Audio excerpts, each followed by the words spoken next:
What's good, everybody? It's your man Big Dom coming live at you, another True Players podcast episode tonight.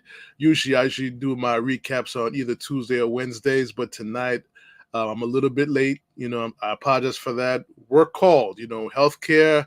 When they tell you punch out at 6:30, you got a patient that walks in at 6:25. You got to take care of them to the best of your ability until the problem is solved and a solution is granted. So I do apologize for that. I know you guys waited for me till like 7:15 for the great podcast. I honestly didn't want to interrupt Thursday night football, but unfortunately that's the case now. But however, we're here today to talk about some great news and not so great news. But first and foremost, I'm going to talk about the great news. Okay. Anybody who's a Met fan today is proud.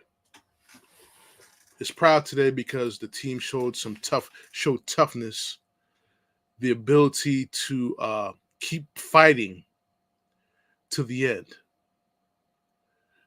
In every at bat, it's a battle. The young players are stepping up. Our MVP, despite his bad back, is providing clutch experiences that we haven't seen before in a very long time. In all due respect, he has earned his $300 million contract. In all due respect. He has surpassed Jose Reyes as the greatest shortstop in Mets history. And he's creating that line. He's stretching it now. He's stretching it now very fast. But what really makes it stretch away, we wish this young guy, franciscolindor, if he closes this out with getting a World Series ring. The Mets right now are 8 wins away from winning the World Series. 8 from winning the World Series ring. They faced a team that was in their division. Familiarity. I'm tongue-tied when I say that. Amongst the division did help them in this series. However, it is what it is. The Philadelphia Phillies was great in the regular season. Granted, it all depends how you execute with runners in scoring position. And this was the key to the series. The Mets executed with the runners in scoring position. Yesterday's game was no different. Well, it was different because they had bases loaded. They had first and third, second and third. With less than 2 outs, and they didn't get the run in. And the Phillies, I thought, got that run because Vientos is pretty much in between what he was going to do with that slow roller to third base, and also he rushed it. But nevertheless, despite that, Franciscolindor comes up in the bottom of the 6th inning and hits another big home run for the New York Mets to keep the ride going towards the championship. Okay? Remember, guys, when Steve Cohen took over this team, his goal was to win the championship within his first 5 years as owner. At the beginning of the season, we all laughed at that. He tried to buy the World Series last year by signing Verlander and Scherzer and other players. And that didn't work. But it did work in the sense that when they traded those pitchers away, they got a Luis Angel Acuna who's contributing. They're doing all this without Jeff McNeil. Think about that for a second, guys. They're doing this all without Jeff McNeil. Jose Iglesias, oh my God. What can I say? I actually want to hear that song right now. Oh my God. So now the Mets are going to wait for the Padres and the Dodgers on Sunday at 8 p.m. They don't know where they're going yet. They don't know if they're going to L.A. They don't know if they're going to San Diego. But me personally, I have no preference because if the team continues to have long at bats, they're having long at bats, they're getting to the team's bullpens, and the momentum. This team has the ability to go to the World Series. You know, are they the odds-on favorite to go to the World Series? Might be many people say no, but I do believe they are one of the favorites to go to the World Series now, for possibly a possible rematch with either the Kansas City Royals or the New York Yankees, or they could take on the Detroit or Cleveland. I think that series is over though, but I wasn't really paying attention to that. I was so focused on the New York Mets and what they've done, the big hits. Pete Alonso also had some great hits, big hits. I saw him celebrating with David Stearns after the game with the celebration and things like that. I hope they're working on something, because right now, the way this team is playing right now, the sense of teamwork, the togetherness of this team. I tell you guys, you can't break this team up. You got to re-sign Alonso. You got to. And how big is Starling Marte in this playoffs? He's getting hits, and every time he gets on base, whether it's a walk or a single, he's stealing that base. He's getting to second base. Boy, the Mets missed Starling Marte in the 2022 playoffs. I think he did play, but he wasn't his 100%. But boy, they missed him in that year. And now, he's contributing. There are some red flags, though. There are some red flags. You got to talk about the red flags, because I'm gonna tell you something right now. Edwindiaz looked shaky against the first two batters. Looked very shaky. I kid you not. I had my Rolaids in my hand, getting ready to pop him. He walked those first two batters, and thank God Jeremy Heffler, who I was not high on to be a pitching coach, but he has earned his stripes as the pitch coach of the New York Mets. Earned his stripes. Calm down Edwindiaz and told him to listen. We got a 4-run lead. Just throw the ball down the pipe. Let the guys hit it. Don't walk them. And Edwindiaz, like he did, got up and struck out to end the game. And I also got to give a big shout out to David Peterson, a guy who I was also soured on, who I think is now turning that corner to have a place in this Met rotation for the now and for the future to come. His valuable innings out of the bullpen in this series was very key. This series, as well as the Milwaukee series, was key to them advancing to the National League Championship Series. It was key. You can't knock that at all. He has done a great job. That big-time long relief lefty coming out of the bullpen did a great job against those high-powered lefty hitters. And trust me, David Peterson's role is only going to get bigger whether they take on the Padres or the Dodgers. A big shout out to Sean Manaea as well. Big shout out to Sean Manaea, the way he pitched. Big shout out to Luis Severino, in which the fans already said that we should let him go. I'm of the opinion, let's keep this entire pitching staff together for next season and the years to come. I'm of that mentality right now. Let's keep this pitching staff together. And if you're able to get another big time ace to go with that rotation, the Mets are going to be competitive for the World Series for the next few years. It all depends how deep Uncle Steve is going to really go into his pockets to keep everybody together. Because these guys has earned their salary. They have earned their spot on the New York Nets past this season. You know what I'm saying? But before I even continue, let's get on. I'm going to show you guys a clip from SNY. Steve Cohen, Davidstearns, and how proud they are their team is going to the National League Championship Series. Check out this clip, courtesy of SNY.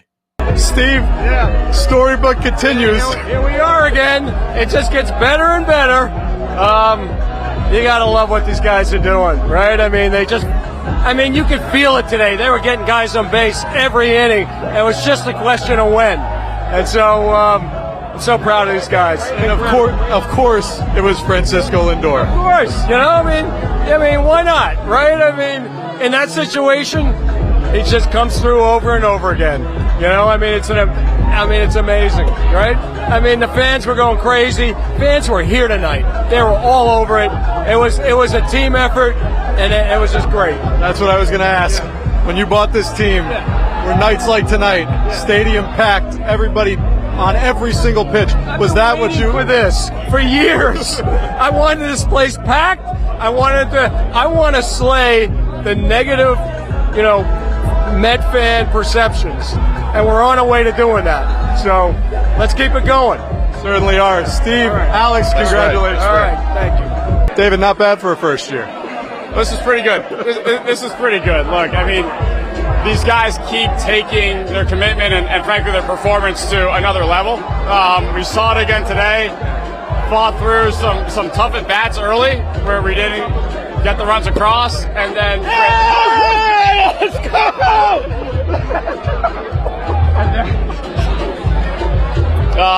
And then Francisco, obviously, with the swing that everyone, I think, in the building thought that he was going to have right there, and just incredible. You said a few weeks before the end of the season that he's putting together probably the greatest single position player history season in the history of this franchise. It's one thing to put up those numbers when it's a regular season, but what he's doing in these moments, just how difficult is that to do consistently, and what does it say about him? I mean, he's showing up at the biggest moments of the year consistently. I don't know that there's another player in baseball you want at the plate right now in that situation. And everyone in the ballpark seemingly knew what was going to happen. I mean, as soon as he made contact, this place exploded. Just incredible. How many of the kids you grew up with hitting you up right now? What's that? How many of the kids you've grown up with hitting you up right now? I don't have my phone on me, but I'm sure I got some text messages, man. But to do this here is pretty cool. David, congratulations. Thank you. There you have it, guys. Steve Cohen said it was right on the money. You want to fill this ballpark up with fans.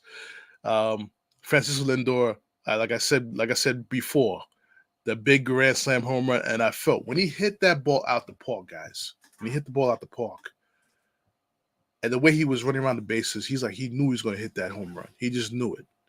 No celebration, no strutting around the bases and things like that. He knew he was going to hit that home run.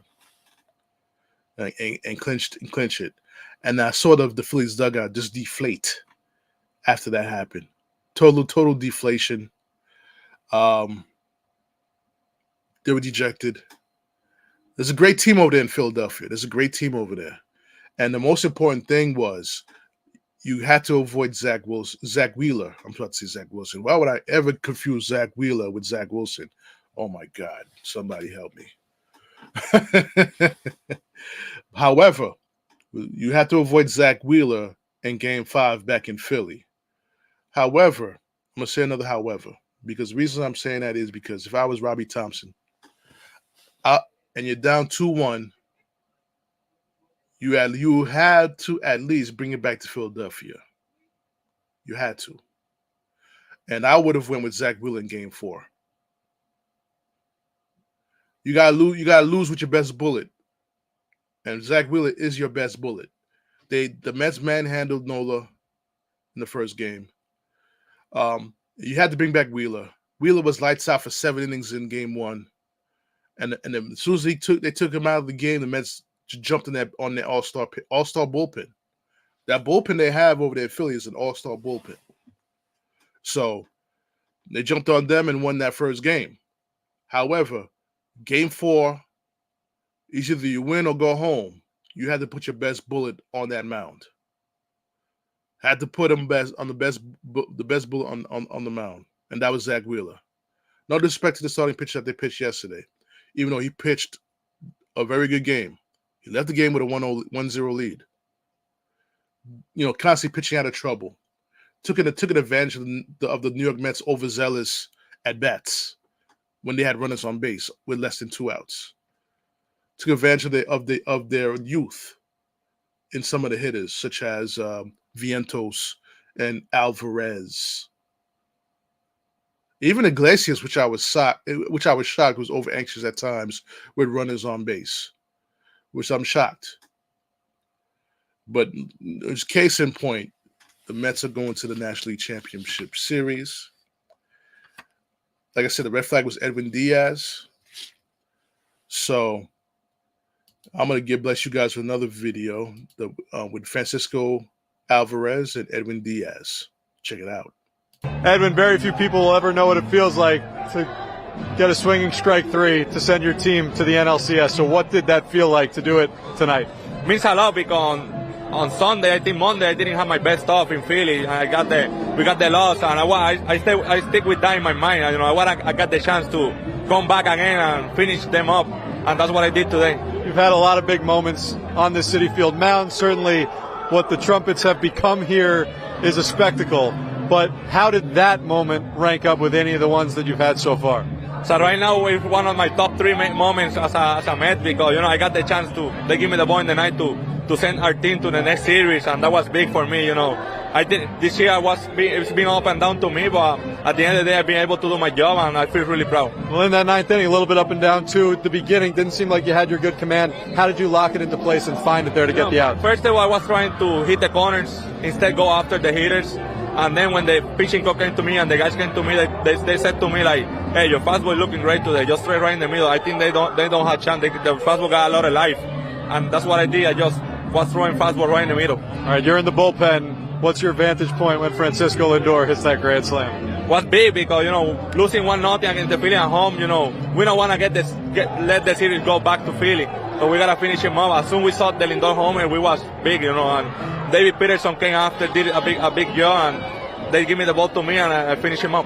Francisco, since you came up, all you've talked about is how winning's the only thing that matters. Winning here to go to the NLCS, what does it mean to you? I think that was one of the best moments in my life. Winning here in New York and more here at home with our fans, with our family. And it's different. It's a different team, and it's more than I feel like it's going to be. You were on first base when Francisco Lindor hit that grand slam. What was your vantage point? What was your view of that? I really think like those moments is like we have like thinking, slow down our game, just like going to do. And for me, he's the best person to do that. Like, he's our leader, and he's the best person for do that. Why do you think he's been able to do that so often when the moment called for it? Because he's our leader. He's the guy always tell us, keep grinding, let's keep it going. We don't do the job ready, so I think that was why he's different. Like, he always is our leader, and every day when he comes to the field, he's a different person. Like, he's a different guy. Like, he made a difference. Quintana's been amazing in these clinching games. What did he do so well tonight to keep the Phillies off balance? Quintana, like same thing he's doing every time when he's going to the mound. So he's unbelievable. He's a veteran, and he knows what he's going to do. All right, finally, the game ended, I don't know, a half hour ago, 45 minutes ago. Still thousands of people here. What do you think of that? They are the best. They are the best. Our fans, they are the best. A lot of people doesn't like it, but I love our fans. I like the pression we have here in New York. And there you have it from Francisco Lindor and Edwindiaz. Edwindiaz was perfectly right. He was nibbling in the beginning of those first 2 batters, which caused him to walk a few batters.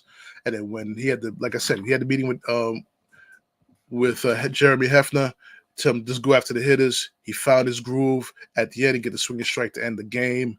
Listen, you can't have it any other way. Francisco Alvarez, good job catching, calling games and stuff like that for the New York Mets. You know what I'm saying? This is the first clincher, playoff clincher in Citi Field last night. How big is that? After 15 years, they clinched 2015 in LA, right? They clinched in Chicago 2015.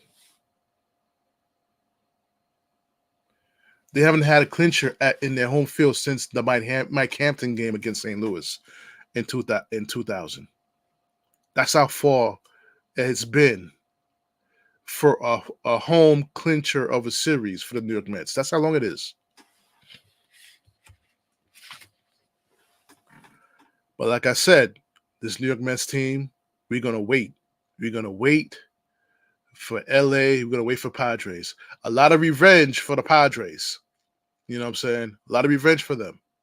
They came in here 2 years ago and punked us in our stadium, that 100-win team. They came in there, walked into Citi Field and took our soul that first game. But this Met team is a whole lot different. This Met team is battle tested. They've been playing playoffs since the end of the season.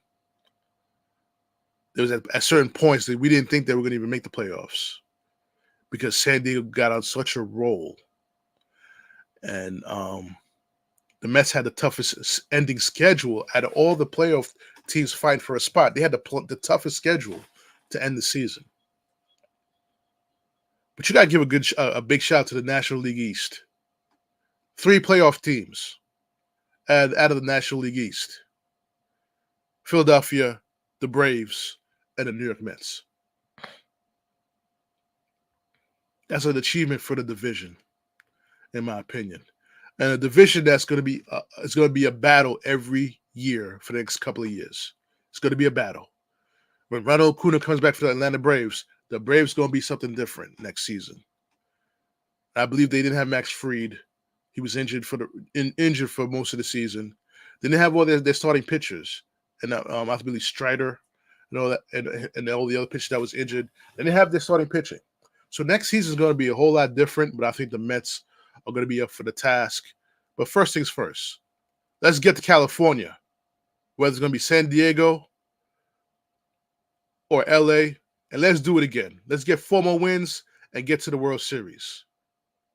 That's my view on it.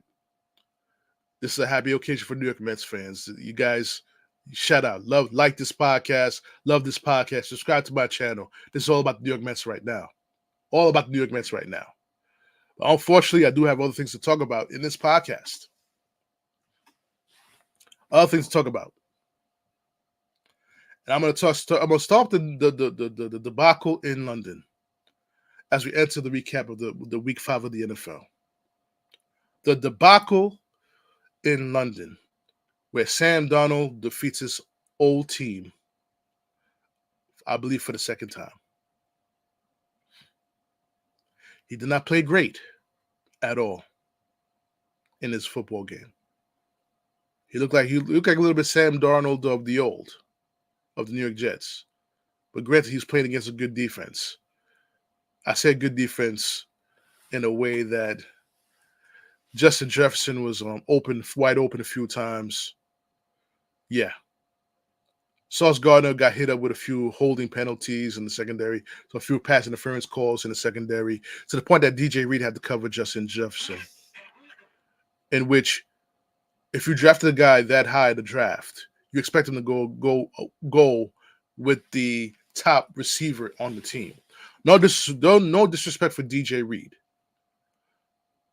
Who's a very good cornerback, a good 1-2 punch. But we drafted Sauce Gardner to be the next Darrelle Revis, and this guy, he got torched.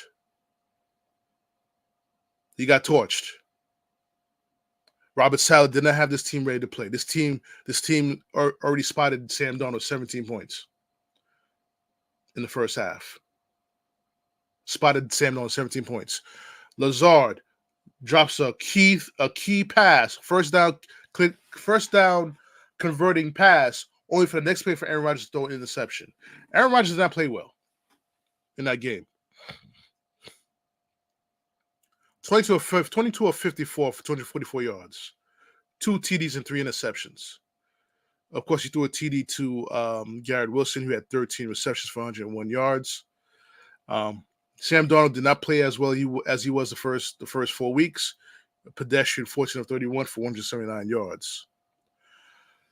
The defense had missed opportunities when they were coming back because I knew this team was going to come back with Rodgers. Despite how badly he played, there was no doubt in my mind that this team was going to come back and try to come close to win this game. They had the opportunities. They just couldn't convert. The offensive line started to falter in the fourth quarter. The running game was non-existent. You got Breece Hall and Braylon Allen, and there was no holes opening up for them.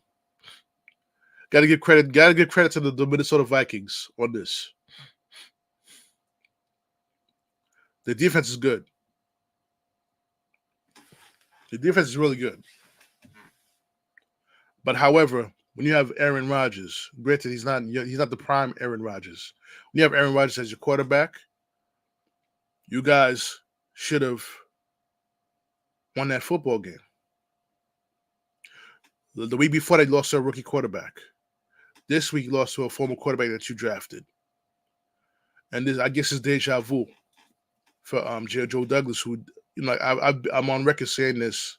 I'm on record saying this, that he's definitely sabotaged Sam Darnold when Sam Darnold was a New York Jet, but not providing him with any weapons and providing him with no offensive line. I said it. I'm going to say it again.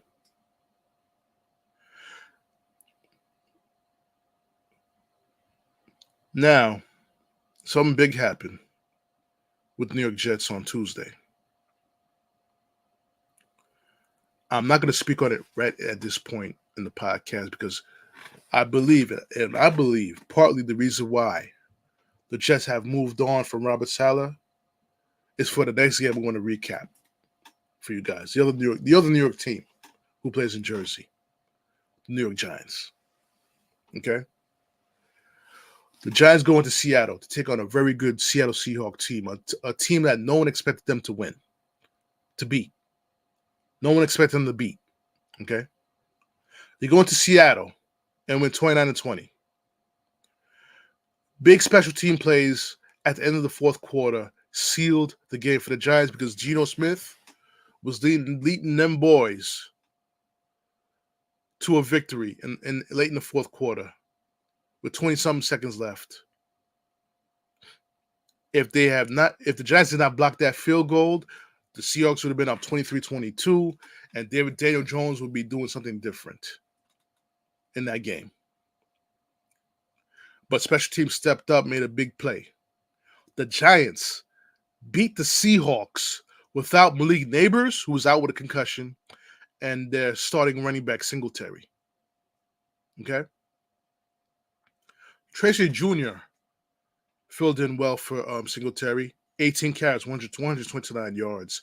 Dariusslayton led the charge for the receiver corps without Malik Neighbors. You know, Geno Smith had a great game. 20 to 40, 284 yards. His comeback was stopped by the blocked field goal, like I said before. Okay?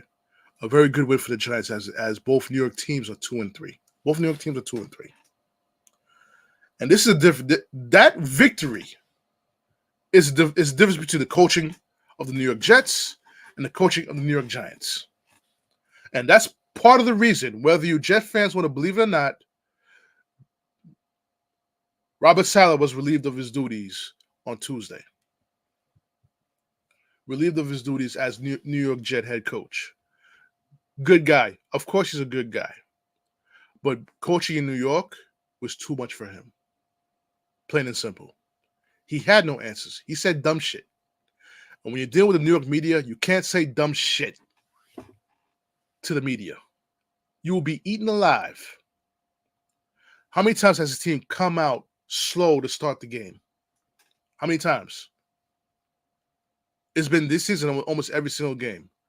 And a lot of Robert Saleh sympathizers will be like, oh, you fired him too early. They're still in the hunt for the division. With all due respect, guys, this New York Jet team should be at bare minimum 3-2 going into the Bills game. Bare minimum 3-2. They are 2-3.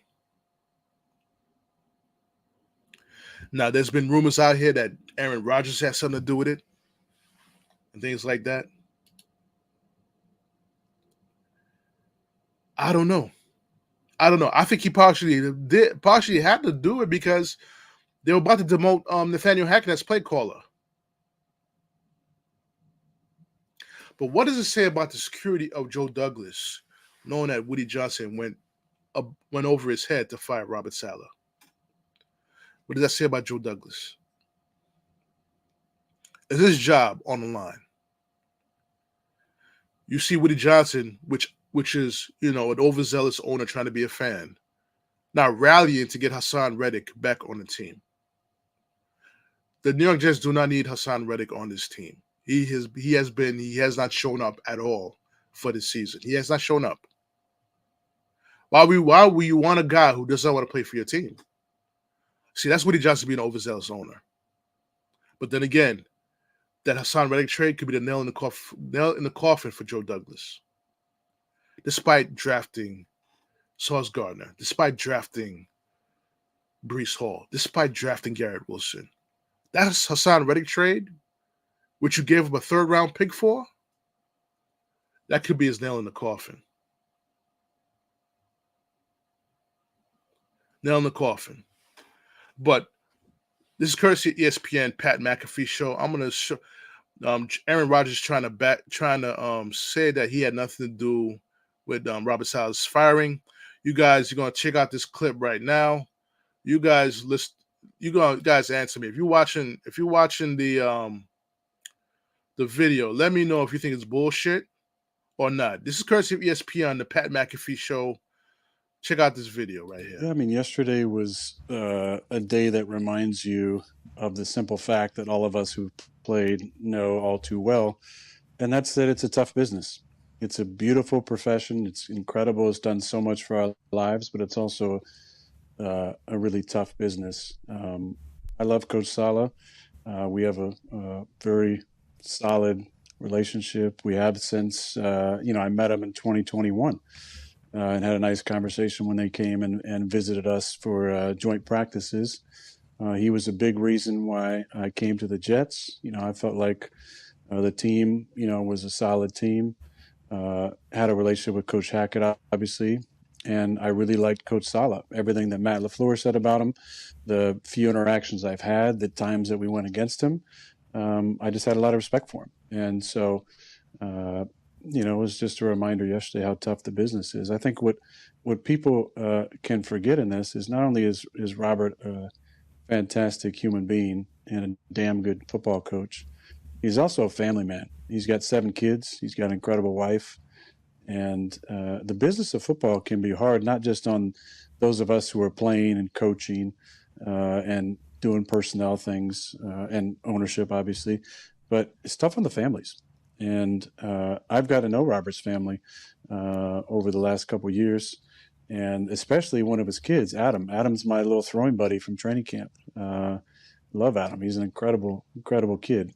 And, so I'm thinking there's obviously a lot of emotions, but you think about the family and the kids as much as, the people you love, your own family, who is the coaching staff and the players and what they're all going through. So, anybody who's kind of championing this decision, I would just appeal to the humanity of the situation and remind you there's other people involved. And Adam has to go to school today, possibly, or this week. And hopefully there's no, kids with poor parents who are making snide side comments to him. It's just a reminder there's a lot of things involved in this. As far as any of the ridiculous allegations out there, I'm not going to spend more than one sentence in response to it, and that is that I resent any of those accusations because they're patently false. And it's interesting the amount of power that people think that I have, which I don't. But I love Robert, and it was one of those days yesterday. Now listen, I saw this video yesterday as I was prepping for the podcast. I could see he has some love for Robert Saleh, but in all due respect, when you're coach the NFL football team, especially in New York, people don't care about how good of a person you are. I mean, it does help. It does help. No one cares how great of a family man you are. You know what I'm saying? No one cares how many kids he got. Things like that. People care about the one thing: numbers, championships, playoff appearances. Robert Saleh is everything that you want in a coach, in a human being. He's a guy he's be a biggest supporter. He looks like he's a biggest supporter on the team. Always looks like a guy who will have your back to the end.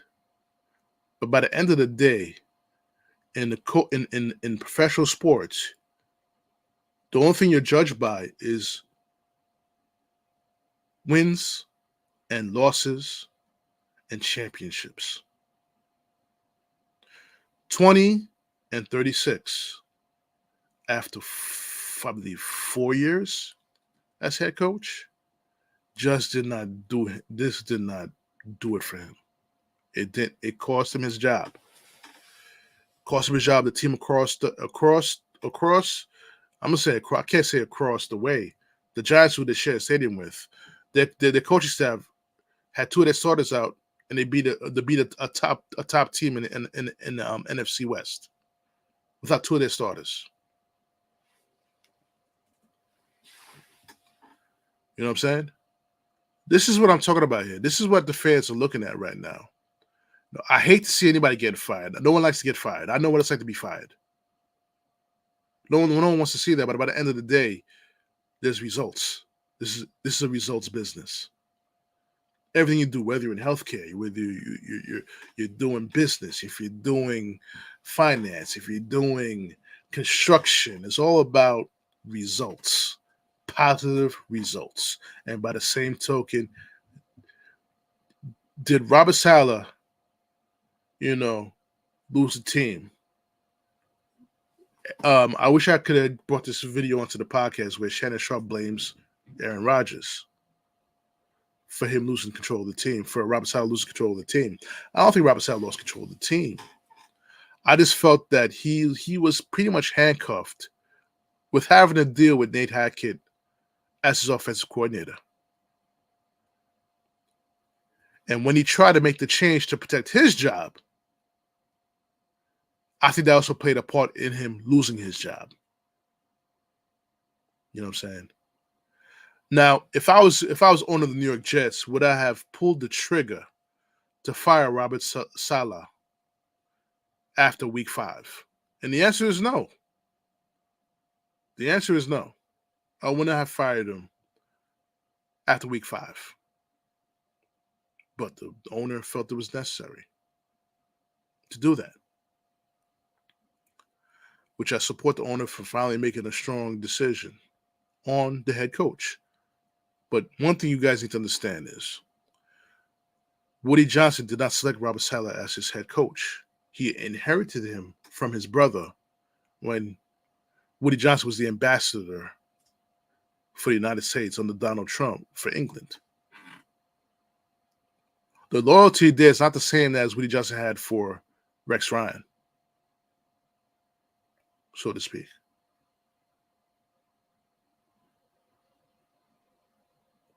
It's not the same. As you see, Jeff Ulbrich takes over, defense coordinator takes over as head coach on an interim basis. This is a big opportunity for Jeff Ulbrich to prove that he could be a head coach in this league. I'm expecting some big things from him. I'm expecting it because his team should be playoff bound and possibly Super Bowl bound as well. If all things if they fix everything they need to fix. But they did one thing today. They have stripped Nate Hackett of his play calling duties. It will go to Downing. Downing will be calling plays. I don't know how Aaron Rodgers feels about that. He says on that clip that he doesn't have, everyone thinks he has power. He claims that he doesn't have that type of power. Well, when the owner calls you at Monday night, I don't know what was in that conversation. When the owner calls you Monday night and the head coach gets fired Tuesday morning, it gets escorted out of the building by security. That's on some Don Chaney shit right there. I'm sorry. I remember when they did that shit to Don Chaney, when Isaiah Thomas fired Don Chaney. I remember that shit. That was fucked up. And Don Chaney was a good coach, a good man. And so was Robert Saleh. But when you got coaches doing the perp walk out of the building after the owner speaks to the quarterback of the team, and you going to sit there and think that he resents it? That's kind of funny, bro. Mom, the owner spoke to you Monday night and then had his head coach do the perp walk out of the building the next morning after speaking with you. So someone needs to answer that. Someone needs to answer that shit. I'm sorry to say it. Someone needs to really answer that. I'm not concerned about, previewing next week's games. I'm not really concerned about that because I'm so high. See, no matter what happens with the New York Jets, they can't take away my high off the New York Mets. METS, Mets. Can't take away from that. So usually this is one of the times we slowly shift to football, but we got to stay on baseball, Major League Baseball, New York Mets. Oh yeah, the Yankees too. Yeah, the Yankees too. They're in the playoffs too. Yeah. As an avid Mets fan that I am, I went to three baseball games in Citi Field this season. I hope to go to more games next season. It feels good when you have a team that you believe in, and I believe in this team because of the grit, the fire. Like I said, I'm eating a lot of crow right now. So I was not a believer in David Stearns. I was not a believer in Carlos Mendoza. And through their leadership, this team overcame tribulations early in the season. Started off 0-5, 11 games under 500 in June. To then turn it around to have the best record in baseball starting in late June. Having the best record in baseball since that time. Albeit one of their big hitters, and Jeff McNeil, is still out, who could return in the NLCS. Who could return.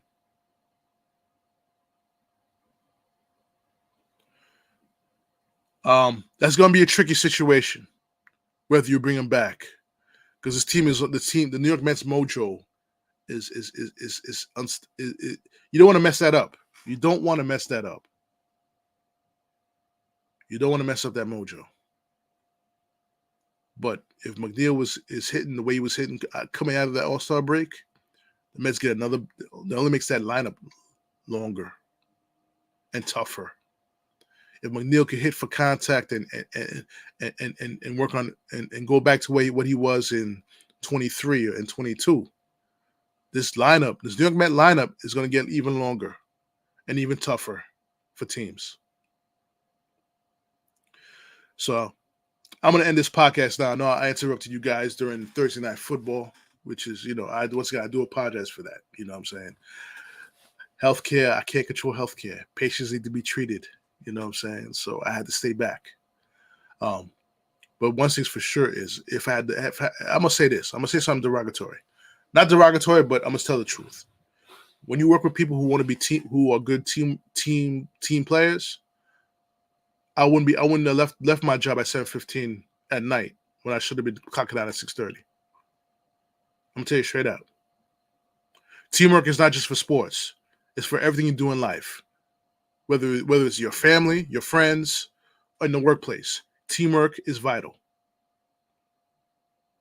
There's no such thing as selfishness in any of those situations, but yet we still deal with this on an everyday basis. Every fucking day basis, we deal with somebody who wants to be selfish. And that has to change.